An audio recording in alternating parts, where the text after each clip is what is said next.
शलोम, आप सभी को जय मसीह की।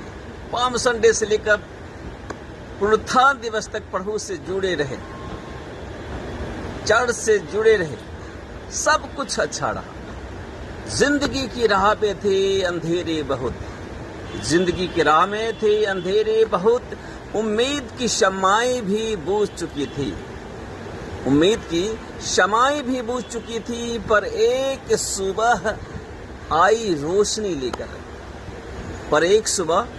रोशनी लेकर, मसीह जिंदा हुआ और कहानी बदल गई थी। सवाल है, अब क्या पुनरुत्थान के बाद के जीवन पर संक्षिप्त चर्चा करते हैं। सवाल है, अब क्या? यीशु मसीह जी उठे, उसने मृत्यु को हरा दिया। यह अद्भुत समाचार हमने कल सुना और मनाया। लेकिन अब सवाल है, अब क्या पुनरुत्थान के बाद हमारा जीवन कैसा हो? लूका रचित सुसमाचार अध्याय 24 वाक्य 13 से 35 में दो चेले माउस जा रहे थे। वे निराश थे, टूटे हुए थे। उन्होंने यीशु को मरा हुआ समझा और सब कुछ खत्म मान लिया। लेकिन क्या हुआ? यीशु खुद उनके साथ चल रहा था, पर उन्हें पता ही नहीं चला।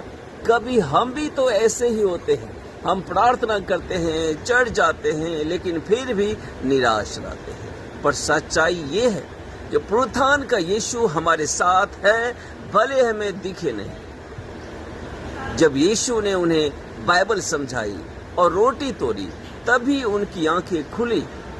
इसका मतलब है, जब हम वचन में गहराई से उतरते हैं और संगति में रहते हैं, तो यीशु खुद को प्रकट करता है। और फिर क्या हुआ? वे उठकर तुरंत वापस यरूशलेम में दौड़े, ये बताने की यीशु जी उठा है।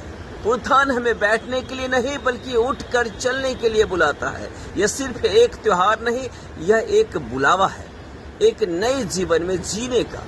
अब हमें डर, शंका और निष्क्रियता छोड़कर उस मिशन पर लगना है जो यीशु ने हमें दिया है, उसके पुनरुत्थान को जीना और उसे बताना। क्या आप तैयार हैं उसकी संगति में चलने, उसे पहचानने और दूसरों तक यीशु को ले जाने के लिए?